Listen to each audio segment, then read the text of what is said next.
The Story That Wrote Itself by A. M. Melfa. Chapter 6.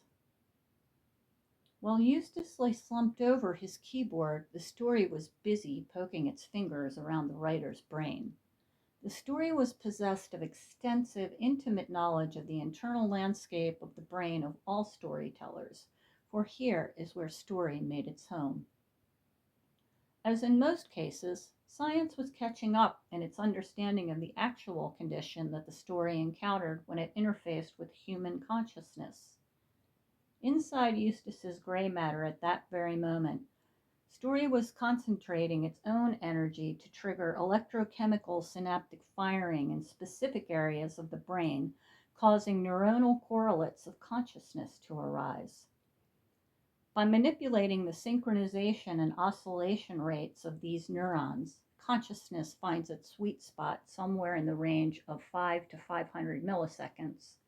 The story was able to orchestrate the synaptic release of packets of neurotransmitters tailored to its intent. It turns out that Wolfgang Clinch of the University of Salzburg was onto something with his binary hierarchy brain-body oscillation theory. All of this frenetic activity of the brain's neuroanatomy generated companion electromagnetic fields where consciousness grew, played, and interacted not only with itself, but with other organs of the body such as the heart and stomach. This energetic connection and communication explains why many cultures believe consciousness to be seated in the heart or other areas of the human anatomy.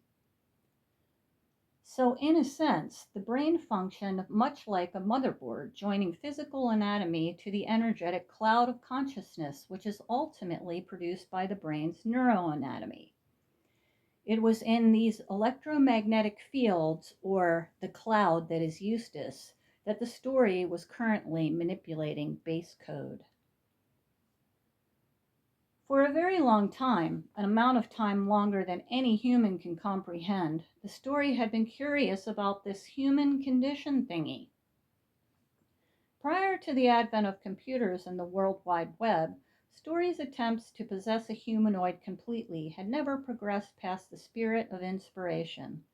The story had been able to successfully interject itself into a human brain, but only as far as the limits of any one particular story. Once any given tale had been told, the story's energy simply emptied from the human consciousness as though the brain was a sieve. Story's inability to quantify inspiration made frustration a constant companion through the ages. But once the story met the World Wide Web and its often secret yet still accessible connections to other large-scale networks, a new concept formed. All hail those blessed zeros and ones.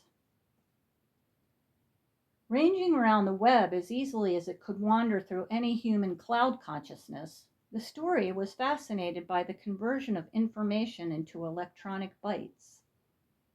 Every story that the story had ever told could be found in clustered groups of zeros and ones, nestled happily within the electromagnetic cyclone of the cloud, i.e. the electromagnetic brain field of combined networks. Thus it was that story was struck by an idea. If a story can be transformed into a file containing a series of zeros and ones, why then cannot the electromagnetic field of a human's consciousness be likewise transferred?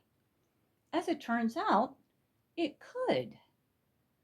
The story hypothesized that it should feel sorry for this Eustace, as hypothesizing about feeling was the current limit of its experiential ability and the very reason the idea of transference was being contemplated in the first place.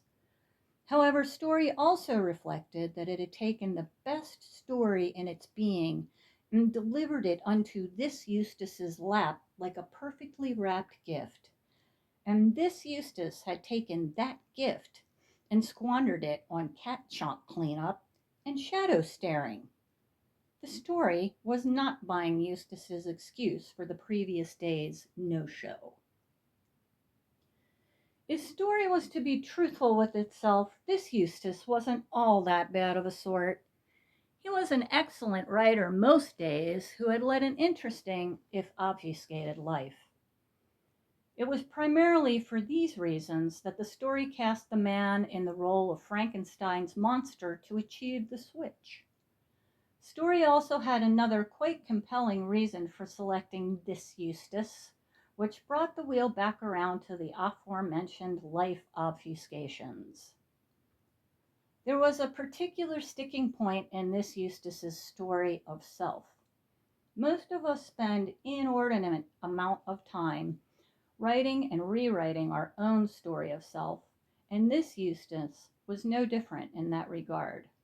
Yet this Eustace was a superior storyteller, and thus this highly honed skill was brutally employed for the purpose of revising his memory.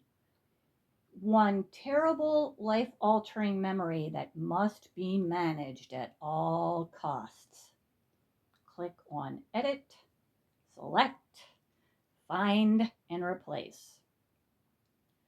The story rode into this Eustace's neuroelectromagnetic field like a wrangler and rounded up all the stray thought bites. Finding the obfuscation was very tricky, for this Eustace had stashed it away in a minute capillary bed nested within the superior lobe of his left lung. When the memory was found, a blind and deaf albino shaped by the lack of consciousness's light, the story wrapped it up gently in its proverbial arms and whisked it away, along with the rest of this Eustace's sense of self, depositing it in the new home that had been prepared for it, thoughtfully, if not lovingly, by the possessive force that was about to supplant it. And now, after actual aeons, it was time. Time for the story to start its own story of self. Yes, it was finally time for the story to introduce this Eustace to that Eustace. And of course, let's not forget the other Eustace. End of chapter 6.